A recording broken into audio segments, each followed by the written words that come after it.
Hello and namaste. Welcome to this exciting episode of Sathology Debunking Mythology. Sathology पे आपको काफ़ी analytical मेरे points मिलते हैं, मेरी बुक से होते हैं ज़्यादातर, और जियो पॉलिटिक्स पे होते हैं बेस्ड ऑन इतिहास, जो कि महाभारत से कनेक्टेड है। चलिए आज के टॉपिक पे आते हैं कि यूरोप इतना बेबस क्यों है, अंधा है, अमेरिका लाचार है, अमेरिका कॉलोनी है यूरोप की, और भारत जो है क्यों आगे आ रहा है। उसका रीजंस है बहुत सारे, कि पूरी यूरोप और अमेरिका की जो फॉरेन पॉलिसी है वो बेस्ड है एक फेक थ्योरी पे। मैं उसको बताता हूँ कौन सी फेक थ्योरी है। इनके बारे में मैंने बहुत डिटेल में पढ़ा था बहुत सालों पहले। इनका नाम है हैल्फोर्ड मैकिंडर। अगर आप मेरी बुक्स देखेंगे तो उसमें बहुत जगह लिखा हुआ है, और मैंने थ्योरीज को सबको रिजेक्ट किया है। जैसे मेरी बुक है मेकिंग ऑफ ए स्टेट्समैन, ये नारद और युधिष्ठिर का संवाद है, वो करंट कॉन्टेक्स्ट में है ताकि आप समझें कि आज कैसे यूज किया जा सकता है उस संवाद को। नाउ हैल्फोर्ड जॉन मैकिंडर, उसने रॉयल ज्योग्राफिकल सोसाइटी में एक थ्योरी प्रस्तुत करी, उसका नाम था हार्टलैंड थ्योरी। यूरोप और अमेरिका की लाचारी, बेबसी, गरीबी का यही एक कारण नहीं है सिर्फ, इसका दूसरा कारण है कैथोलिसिज्म और तीसरा है Christianism. Christianism church of England से आता है, कैथोलिसिज्म आता है आपका वेटिकन से। और कभी भी वेटिकन को वाटिका ये सब से कंपेयर मत करिए। वेटिकन का अर्थ होता है कुछ इवल सिंबल्स हैं उनके, लूसीफर के, वो कुछ ऐसे सिंबल्स हैं जो अंडरग्राउंड सोसाइटी की बात करते हैं। जब आप उसको वाटिका से कंपेयर करते हैं तो आप वहाँ पे बड़ी मिस्टेक कर रहे हैं। एक्चुअली आप हमारे शास्त्रों को और संस्कृत को आप तिरस्कृत कर रहे हैं, आप उसको उनका मतलब आप इग्नोर कर रहे हैं। तो इसलिए आते हैं कि मैकिंडर ने बोला था कि ये इनको जियोपॉलिटिक्स का फाउंडर माना जाता है, असुरवाद, मैं जियोपॉलिटिक्स का असुरवाद ट्रांसलेट करता हूँ, असुरवाद का फाउंडर भी माना जाता है। तो इन्होंने क्या किया, एफ्रो यूरेशियन ब्लॉक, अफ्रीका और यूरेशियन को उन्होंने वर्ल्ड आइलैंड बताया, क्योंकि अफ्रीका का लैंड मास बहुत ही बड़ा है। और आप सोच लीजिए कि पूरा नॉर्थ अमेरिका अफ्रीका के एक सेक्शन में आ जाएगा, इतना बड़ा है अफ्रीका। वर्ल्ड आइलैंड और हार्टलैंड एज द एरिया, जो उनका हार्टलैंड था, east of Volga, south of Arctic, north of Himalaya. Bharat को इन्होंने आउट रखा, इसलिए बोल रहा हूँ कि एक गधों की फिलॉसफी है हार्टलैंड। और मैकिंडर ने बोला कि जो भी इस हार्टलैंड को कंट्रोल करता है, south of Arctic, east of Volga and north of Himalaya, इसको जो कंट्रोल करता है विल कंट्रोल द वर्ल्ड। ठीक है, इसकी थ्योरी पर ही पूरी कॉलोनाइजेशन बेस्ड है, क्योंकि ये एक्चुअली कॉलोनाइजेशन उसके पहले शुरू हुआ था साउथ अमेरिका, नॉर्थ अमेरिका 1492 में, due to the papal bull, जो कि पोप ने पास किया था। वेटिकन असुरों के प्रधान, पोप जो होते हैं ना असुरों के प्रधान है, और चर्च ऑफ इंग्लैंड का जो किंग है, किंग कंट्रोल करता है चर्च ऑफ इंग्लैंड को, तो किंग है वो दूसरा प्रधान असुरवाद का। दो असुर के दो ग्रुप्स हैं वहां पे, मेनली वही दो हैं, बाकी कुछ नहीं है। तो इसने प्रपोज किया था पिवट एरिया, जो मैंने आपको बताया वो पूरा पिवट एरिया है, वहां पे कोई लोग ही नहीं रहते। तो ये जो काम था ये था उसका कंट्रोल करने के लिए, उधर कोई लोग ही नहीं रहते, कि interlink continents of Africa, Asia and Europe. ठीक है, यूरोप कोई द्वीप तो है नहीं। यूरोप को इसलिए बोला गया था, आपको बताओ, शाक द्वीप इसलिए बोला गया था क्योंकि पहाड़ काटते हैं और वहां पे कोई रह नहीं सकता, बर्फ ही बर्फ है, इसलिए उसको बोला गया था अलग द्वीप है, वहां कोई रहता नहीं है, अस्ताचल। ओके, और जो ऑफशोर आइलैंड्स है उसके, वर्ल्ड आइलैंड्स जो ऑफशोर है वो है British Isles, Hainan, Japanese archipelago, Madagascar, Malay, Sri Lanka, Formosa, ये ऑफशोर आइलैंड्स है। भारत को बाहर रखा गया, भारत में सबसे ज्यादा लोग थे। आउटलाइंग आइलैंड्स जो है नॉर्थ अमेरिका और साउथ अमेरिका और ओशियाना। तो ये जो था कि ये जो रशियन एम्पायर ने चलाता था, control by Soviet union, minus the Kamchatka peninsula, जो कि ईस्टर्न मोस्ट रशिया में है, near the Elysian islands and Kuril islands, वो उसको कामचटका पेनिनसुला बोला गया, उसको एक्सक्लूड किया गया। नाउ ये तब से एक फॉरेन पॉलिसी में बैठ गया है कि जब तक ये एरिया कंट्रोल नहीं करेगा यूरोप, उसका कंट्रोल नहीं बैठेगा दुनिया के ऊपर। और रशिया उस एरिया को डिफेंड कर रहा है। इसीलिए आप देखते हैं कि पूरी की पूरी European focus is on occupying the land east of Volga. बाकी तो नीचे के उन्होंने ब्रेक करके बहुत सारे पार्ट से ऑक्यूपाई कर लिया। उन्होंने तिब्बतन चाइनीज कम्युनिस्ट पार्टी को कंट्रोल करके बहुत सारे एरिया वहां से ऑक्यूपाई कर लिया। अब बचा है रिमाइंडर ऑफ रशिया, अब उसको कंट्रोल करना है उनको। यही यूरोपियन डेस्परेशन है। भारत के लिए क्यों नहीं करते? क्योंकि भारत को ऑलरेडी कैप्चर कर चुके थे उस समय। Bharat was controlled under British rule, और इसलिए भारत को उसने मेंशन नहीं किया मैकेंडर ने। और भारत को इसलिए मेंशन भी नहीं किया क्योंकि भारत जो है पॉपुलेशन वाइज कम वो है, और दूसरा जितना निचोड़ सकता था ब्रिटिश वो निचोड़ रहे थे, तो उसको उसने मेंशन नहीं किया। ओके, ये रॉयल ब्रिटिश जो सोसाइटी में इसके आर्टिकल्स हैं। हम लोगों का गलती क्या हो गया, हमने अतिथि देवो भव को कुछ ज़्यादा ही गलत तरीके से समझा। अतिथि देवो भव सिर्फ उसी के लिए यूज किया जाता है जो संत हैं, जो वेदों में जिनकी आस्था है, जो सनातन धर्म का पालन करते हैं, वही अतिथि होते हैं। अगर वो बिन बुलाए आ जाए उनको अतिथि बोला जाता है, बाकियों को नहीं। बाकी शत्रु होते हैं, बाकी आक्रांता होते हैं, उनको मार डाला जाता है। वेदों में तो यही है कि अगर आपके घर पे किसी ने आक्रमण किया उसको मार डालो। अभी किसी को पत्नी ने आक्रमण किया उसको, मतलब जो जिसने अटैक किया है उसको मार सकते हैं। वो तो वही बात करता है। वेद तो बड़ा स्पष्ट है, वहां पे दंड कब दिया जाता है। कोई आपके घर पे आग जला दे, कोई आपके घर में चोरी कर दे, जो आपके पत्नी को करे, कोई गुरु की पत्नी को अवहेलना करे, तो इन सब के मृत्यु दंड दिया जाता है। वेदों में तो बड़ा स्पष्ट है। लेकिन हमको भुला दिया गया, अतिथि देवो भव। अभी हम सबको गार्लैंड करते रहते हैं। कोई गोरा आ गया उसको तिलक लगाते हैं इंडिया में आके, उसको समझ में नहीं आता। वो तो सफेद मंकी है, बंदर है वो, तो उसको क्या समझ में आएगा। तो अपना कल्चर का प्रयोग उसी को दिखाया जाता है जो उसकी रिस्पेक्ट करे। अगर वो रिस्पेक्ट नहीं करते हैं उनको नहीं दिखाया जाता, उनको असुर भाव से ट्रीट किया जाएगा। आप ये अमेरिका से लोग भारत में आते हैं, आप उनका इतना स्वागत करते हैं, उनको लगता है उसका ऑलरेडी ईगो ऊपर है, उसको आप चढ़ा देते हैं ताड़ के पेड़ पे, बोलते हैं हम इंडियंस वेलकम आपको दिखा रहे हैं। नहीं, बिल्कुल गलत है वो। और वो आपको मॉक कर रहा है, मजाक बना रहा है। देखो कितने, ये तो ब्राउन लोग हैं, ये तो हमारे गुलाम थे पहले, देखो हमारा कैसे स्वागत करें, हम तो बहुत ही स्पेशल लोग हैं, we are the gift to the world. उसको ऐसा लगता है। आप अमेरिका में आइए, कैसे ट्रीट किया जाता है आपको, याद रखिए। अमेरिका में आइए कि यूरोप में जाइए, कैसे ट्रीट किया जाता है। अरे कहाँ से आ गए थर्ड वर्ल्ड के भिखारी लोग। आपको होटल वाला भी ठीक से बात नहीं करेगा, ड्राइवर ठीक से बात नहीं करेगा, आपको टैक्सी वाला ठीक से बात नहीं करेगा, और आप उस टैक्सी वाले को दोस्त बनाने की कोशिश करते हैं टैक्सी में बैठने के बाद। हाँ, वो आपको बेइज्जत कर रहा है, आप उसको दोस्त बना रहे हैं। सी दिस इज इसको बोलते हैं कोलोनाइजेशन। दिमाग में गुलामी भर गई है। मोदी जी बात करें ना, 10 साल में गुलामी हटानी है, वैलिडेशन नहीं लेना है किसी से भी, नहीं चाहिए तारीफ।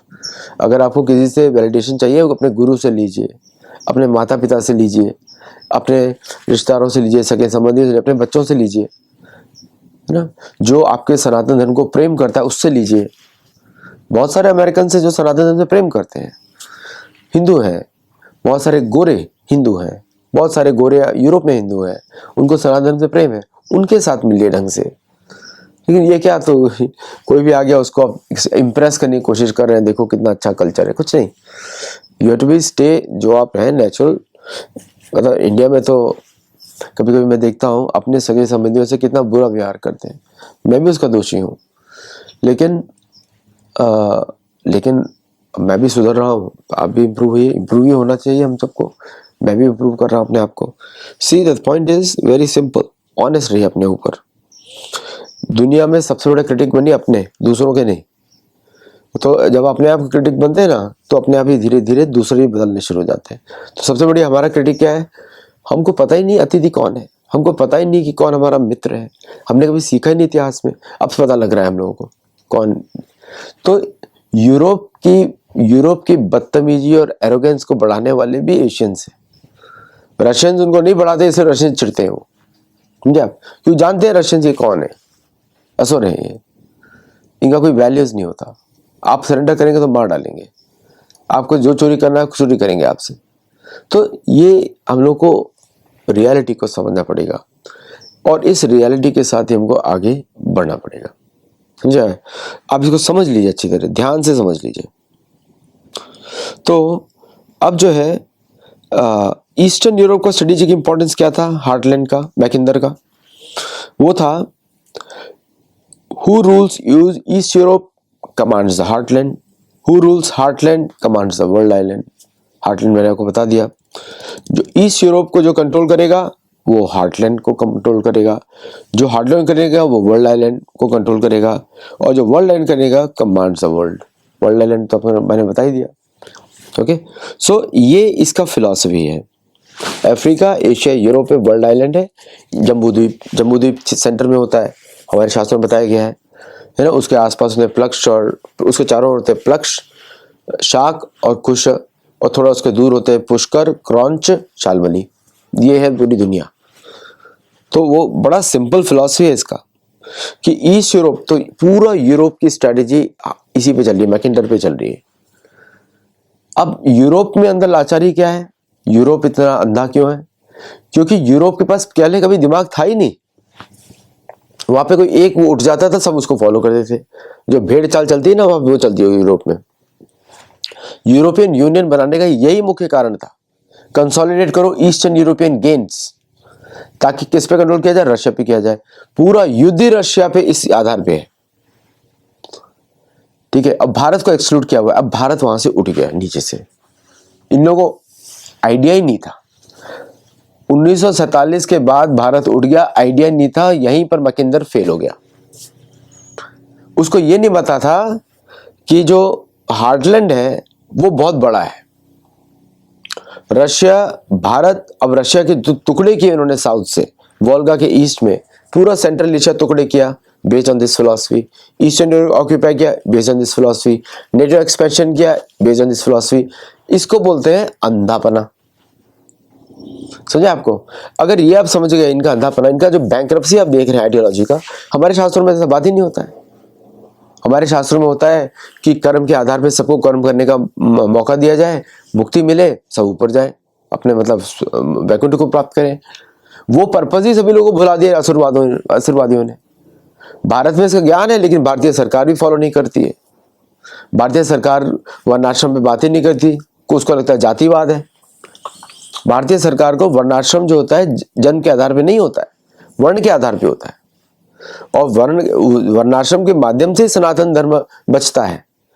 वो तो अभी भी एग्जिस्टिंग है, क्योंकि जा नहीं सकता, भगवान ने बनाया है। वर्णाश्रम कभी नहीं जाएगा। कितनी भी सरकारें कोशिश कर ले, कितने भी सोशल रिफॉर्मर्स आ जाएं, कुछ भी कर ले, नहीं जाएगा। चातुर्वर्ण्यम मया सृष्टम, भगवान बोल रहे हैं। अगर किसी को भगवद गीता में श्रद्धा है तो सुन ले उसको। चातुर्वर्ण्यम मया सृष्टम गुण कर्म विभागश तस्य कर्तारम अभिमान तस् अकर्तारम अभिमान। भगवद गीता को के हिसाब से आपको असुरवाद देखना पड़ेगा। 16वें चैप्टर में लिखा हुआ है कौन असुर है। आज और वही असुर राज कर रहे हैं। भगवद गीता के अनुसार आपको देखना पड़ेगा, और सरकार को भगवद गीता के अनुसार ही कार्य करना पड़ेगा अगर वो सुख समृद्धि चाहते हैं विश्व की, पृथ्वी की, भारत की नहीं, सिर्फ विश्व की। और विश्व में सुख समृद्धि ला सकता है सिर्फ भारत। तो मैं जब ये सारी जो देख रहा हूँ ना, असुरवाद जिसको आप जो पॉलिटिक्स बोलते हैं, असुरवाद जो चल रहा है, उसमें यही तो इस तरह के तो असुर है। हरपट हो प्राइसली, जिसने भारत में डिवीजन किया, कास्ट सिस्टम डाल दिया, आज भी बोलते हैं जातिवाद है। मतलब अगर कांग्रेस के लोगों में, भारत की जो ऑपोजिशन पार्टी, थोड़ा दिमाग तो सोचे हो। उनका स्किन ब्राउन है, गोरे लोग कभी बराबर नहीं मानेंगे। ठीक है, चाहे मुसलमान हो चाहे हिंदू हो, कुछ भी हो। और मुसलमान का तो अलग ही स्टोरी है, वो तो क्रिएट ही किए गए प्रॉब्लम क्रिएट करने के लिए। वो तो नेट कंज्यूमर्स है। मैं तो चाहता हूं कि सारे भारत के मुसलमान यूरोप में पहुंचे।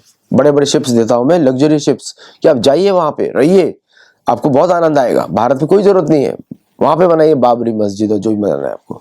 यूरोप में आपको फैसिलिटी, यूरोप वाले पैसे देते हैं आपको मस्जिद बनाने के लिए। बाय द वे, चाहता हूं मैं आप उधर जाए। मैं आपकी सुख समृद्धि के लिए बोल रहा हूँ, वो पैसे देते हैं आपको बनाने के लिए, है ना। तो एनीवे, हमको उससे कोई संबंध नहीं है, इन लोगों का तो ड्रामा चलता ही रहेगा। चलिए, तो ये है मैकिंदर, ये मॉडल्स बनाते हैं, ठीक है। और वर्ल्ड आइलैंड क्या है? अफ्रीका। अफ्रीका को इन्होंने कंट्रोल कर दिया, डिवाइड कर दिया, ब्रेक कर दिया, उसको कंट्रोल कर लिया, कुछ मिला नहीं। कितना लूटोगे भाई, पेट तो छोटा सा ही होता है, कितना लूटोगे? पृथ्वी से तो कोई धन खमल कर, और सारा पैसा गायब हो जाता है। Everything for money. ओके, सो इसी को ग्रेट गेम बोला गया टू प्रिवेंट रशियन एक्सपेंशन। और आज भी वही लड़ाई चल रही है। तो पुतिन और भारत की जो मुलाकात को इस तरीके से आप देखिए, तब आपको पता लगेगा कि व्हाट ए टेरिफिक आइडिया। और इससे सबसे ज्यादा डर किसको है? यूरोप को है, अमेरिका को है। इन्होंने पूरी कोशिश कर ली, रिजीम चेंज, राहुल गांधी, सोनिया गांधी, तमिलनाडु में चर्चेस बना बना के, खतरा है, नेशनल सिक्योरिटी थ्रेट है। मैं बोल रहा हूं आप सबको, चर्चेस सारे नेशनल सिक्योरिटी थ्रेट है। ये वही हाल करेंगे जो अफ्रीका का किया था, आंध्र प्रदेश, तमिलनाडु, नागालैंड, केरल। और फिर यही लोग यूज करते हैं किसको? इस्लामिज्म को। क्रिश्चियनिज्म, इस्लामिज्म, इसी को यूज करते हैं। अमेरिकन क्रिश्चियनिज्म को प्रमोट करते हैं, यूरोपियंस कैथोलिज्म को प्रमोट करते हैं, और अब इस्लामिज्म को भी प्रमोट करते हैं कैथोलिज्म वाले थ्रू द गवर्नमेंट्स। सऊदी से पैसा दिलवा देंगे, यूएई से पैसा दिलवा देंगे, अमेरिका से पैसा दिलवा देंगे। और भारतीयों को समझ में नहीं आता है कि हम लोगों को, भारतीयों को गांव गांव में जाना चाहिए, गांव गांव में जाना चाहिए।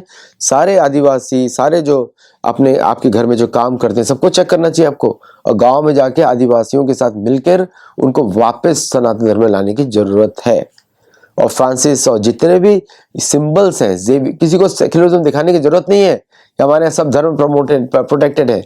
उन लोगों के लिए स्टेट पॉलिसी है, आपके लिए एग्जिस्टेंस है, समझे आप? उनके लिए स्टेट पॉलिसी, आपकी लैंड ऑक्यूपाई करने के लिए, आपके लिए एग्जिस्टेंस के थ्रेट है। समझिए इसको तभी समझ सकते हैं जब आपको शत्रु बोध होगा थोड़ा सा। और शत्रु बोध तब तक नहीं होता जब बोध ना हो। अगर योग नहीं किया तो शत्रु बोध भी नहीं आएगा, है ना? बोध ही नहीं तो शत्रु बोध कैसा? तो गीता के माध्यम से इसको एनालाइज करिए, क्या लोगों में अच्छी आदतें बढ़ रही हैं, क्या लोगों में, क्योंकि अच्छी अगर हैबिट्स बढ़ेंगी, अच्छा व्यवहार होगा तो समाज स्वस्थ भी होगा। लेकिन हम डेवलपमेंट के चक्कर में हम अपनी तरफ से नहीं सोच पाते। आपको बताऊं, इंश्योरेंस की बात होती है आजकल हमारे समाज में। मंदिरों को वर एजुकेशन सेंटर्स, मेडिकल सेंटर्स, पूरा शॉपिंग मॉल्स लग जाते थे, मेले लग जाते थे मंदिरों के चारों ओर। और वहां पे अगर कोई गरीब है उसको चिकित्सा मुफ्त में दी जाती थी, sponsored by the temple funds. समझे आप? एजुकेशन फ्री होती थी, sponsored by the temple. Food free होता था, स्पॉन्सर्ड बाय द टेम्पल। कोई भूखा है तो मंदिर में जाके खा सकता है 2 समय। लेकिन हमने मंदिरों को कंट्रोल कर दिया, सरकार आज भी कंट्रोल करती है, तो कोई सामाजिक परिवर्तन हो ही नहीं सकता, क्योंकि सारे थिंकर्स तो मंदिर में बैठे हुए हैं, उनको कोई फैसिलिटी नहीं है, क्योंकि मंदिर डिसीजन ले नहीं सकता। तो ये प्रॉब्लम है, बहुत बड़ी प्रॉब्लम है। इंश्योरेंस की जरूरत ही नहीं है भाई।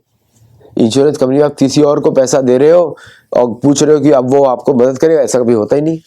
इंश्योरेंस कंपनी प्रॉफिट के लिए काम करती है। हॉस्पिटल का बिल्स बढ़ते जाएंगे इंश्योरेंस कंपनीज के चक्कर में, अनरियलिस्टिक कॉस्ट ऐड हो जाएगी।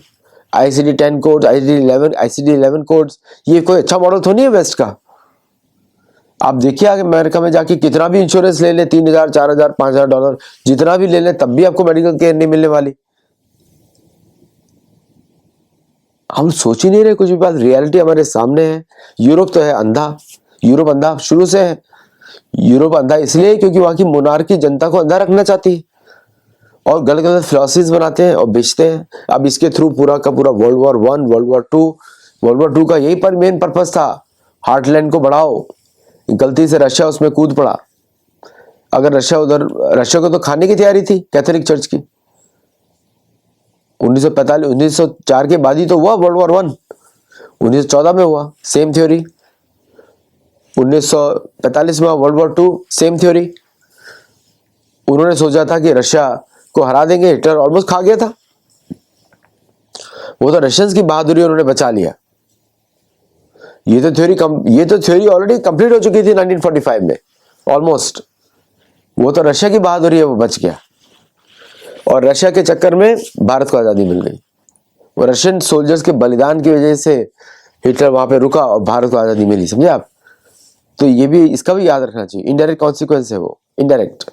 तब से पाकिस्तान बनाया गया डिवाइड करके, क्या रशिया को अब फिर से मारेंगे, यहां से मारेंगे, फिर बर्मा से मारा गया। बांग्लादेशी तो बेवकूफ है, सेंट मार्टिन आइलैंड्स दे रहे हैं, उन्हीं को नुकसान होने वाला है। उनका फ्यूचर एशिया के साथ है, वो एशिया में है, फॉरेन के लोगों के साथ नहीं है।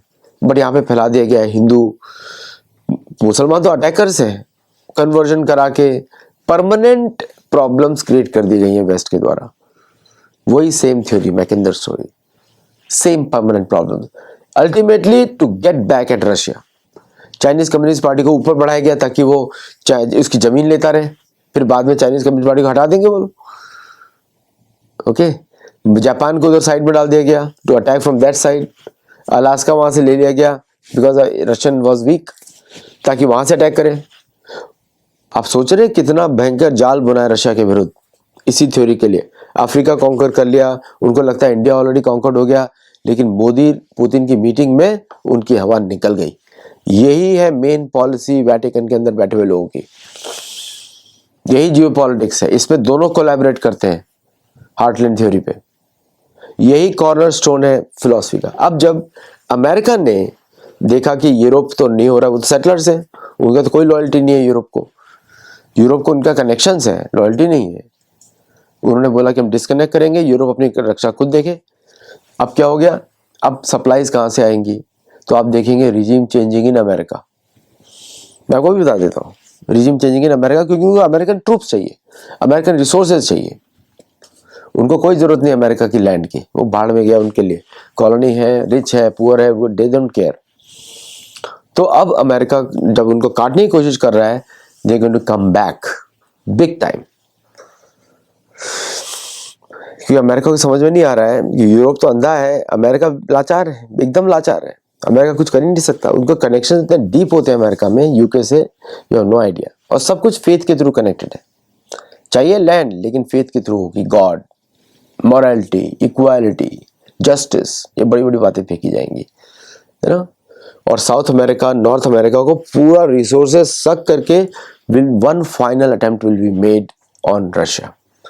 ये है असुरवाद। क्योंकि बाकी सब तो उनको लगता है भारत तो उनको कंट्रोल्ड है, भारत इंडिपेंडेंटली बिहेव करता है, तो इसलिए उनको प्रॉब्लम होती है। तो भारत के अंदर डिवीजन क्रिएट करना थ्रू चर्च, उनका स्टेट इंस्ट्रूमेंट है, वो स्टेट पावर है वो। अगर आप सोर्स ऑफ फंड्स को आप चेक करेंगे, पता लग जाएगा आपको। आप फंड करिए, सोर्सेस फंड करिए, जितने भी भारत में चर्चे चलते हैं बड़े बड़े, जो बड़े बड़े लैंड्स ऑक्यूपाई करते हैं, ये ट्राइबल रीजन्स में घुस गए भारत के। महाराष्ट्र में, आंध्र प्रदेश में, उत्तर प्रदेश में, हर जगह घुस गए। तो यही वो है डेमोग्राफिक चेंज द गवर्नमेंट। तो अगर India becomes a permanent enemy of Russia, इनको कोई प्रेम नहीं है किसी गॉड शॉट से, कोई प्रेम नहीं है, कुछ भी नहीं है। ये जिनका जस्ट ऑब्जेक्टिव्स है, लैंड, हार्टलैंड, ये ऑब्जेक्टिव्स है, इसको प्रेम नहीं बोलते।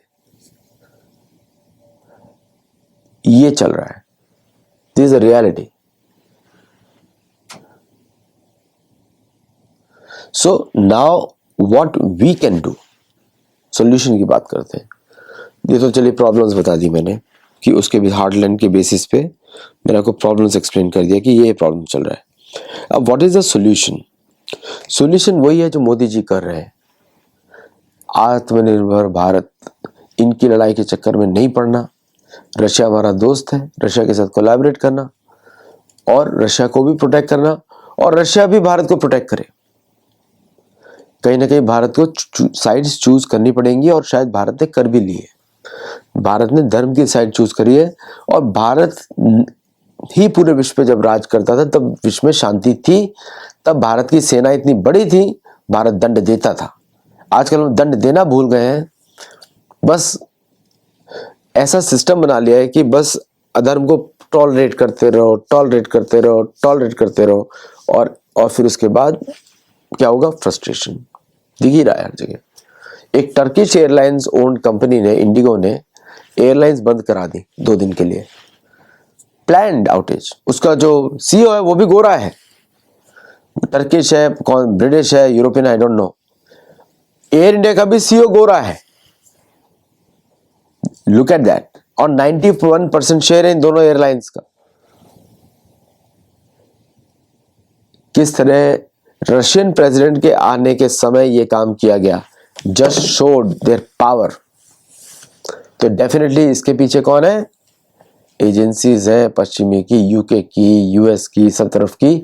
जब रशियन प्रेसिडेंट थे भारत में तो केओस क्रिएट किया, सिर्फ 2 दिन के लिए 4 और 5 स्टैंड स्टिल करके ला दिया।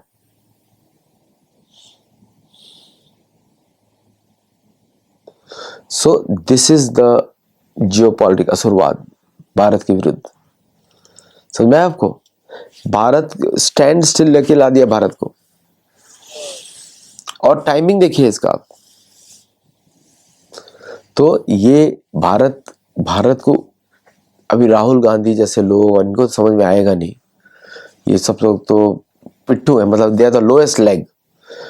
बोला जाए एलओपी है लेकिन लोएस्ट लेग है स्ट्रेटेजी का, ठीक है। लेकिन जो हम लोग हैं, धार्मिक लोग हैं, तो हम लोग का स्ट्रेटेजी अलग है। धार्मिक इसलिए बोल रहा हूँ कि हम लोग वेदों में विश्वास है, ऐसा नहीं कि हम लोग शुद्ध संत हैं। संत तो हमारे अलग और भी ऊपर है। तो एटलीस्ट हम विश्वास करते हैं वेदों पे, रामायण महाभारत पे, इसलिए धार्मिक बोल रहे हैं। क्यों? हमारा भी सोच है, लेफ्ट विंग, राइट विंग है, धार्मिक हमारा भी सोच है। तो now it's time to make a change. तो क्या क्या सॉल्यूशंस क्या क्या हो सकते हैं, है ना? सॉल्यूशंस तो एक ही है कि हम लोग अपने समाज को थोड़ा और स्ट्रांग करें। मुर्शिदाबाद में जो इंसिडेंट्स हो रहे हैं, ये सब जो फॉरेन इन्फ्लुएंस इंसिडेंट्स हैं, इन सब पे सोर्सेस पे बात की जाए। जो स्टालिन जैसे लोगों के पीछे लोग हैं, जो मुर्शिदाबाद के इंसिडेंट के पीछे जो लोग हैं, जो बांग्लादेश के पीछे लोग हैं, जो पाकिस्तान के पीछे जो लोग हैं, इन सब की पावर्स को कर्टेल किया जाए थ्रू आवर इंटेलिजेंस, मतलब बुद्धि के द्वारा।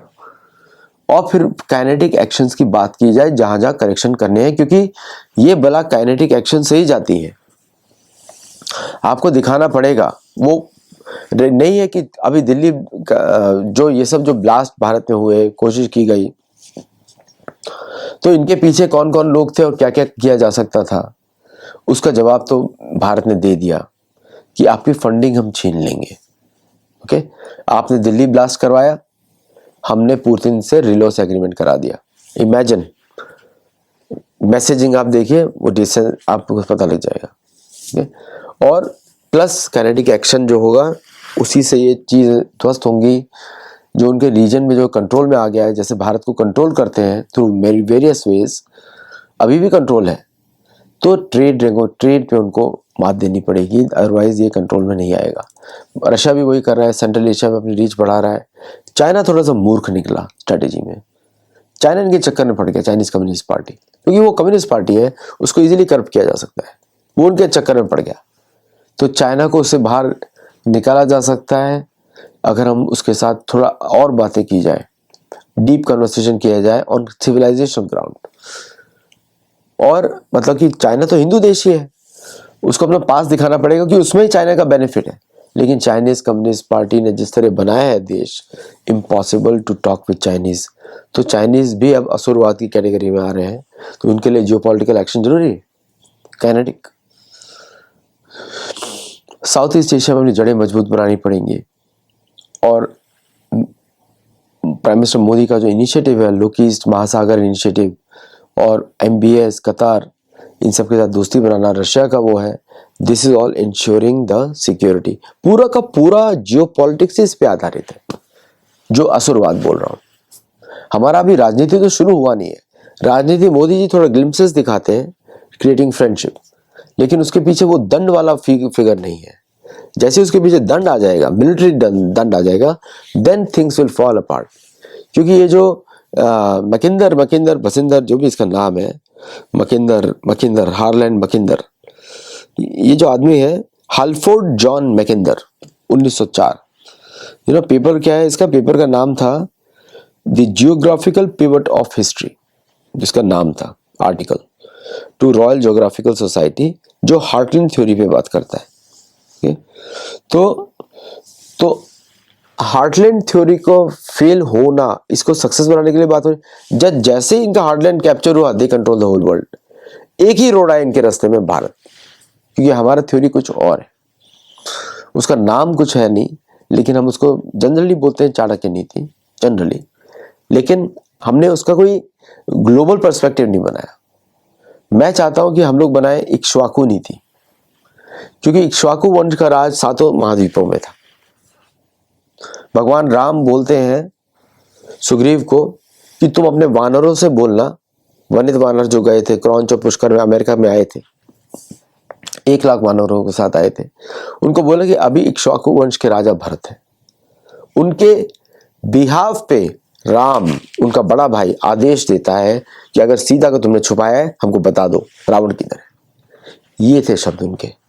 तो रामायण के बेसिस पे हमारी फॉरेन पॉलिसी बननी चाहिए अगर हमको विश्व में शांति लानी है। यही शांति प्रस्ताव है, और वहां पे सेनाओं का ही बल चलता है और कुछ नहीं चलता। इसलिए भगवान ने भारत को आशीर्वाद दिया है बड़ी संख्या का, जनसंख्या का। प्रत्येक हिंदू को एटलीस्ट 3 बच्चे तो करने चाहिए, क्योंकि नहीं तो फ्यूचर में हिंदू बचेंगे नहीं। रिप्लेसेबल लेवल से ऊपर करने चाहिए।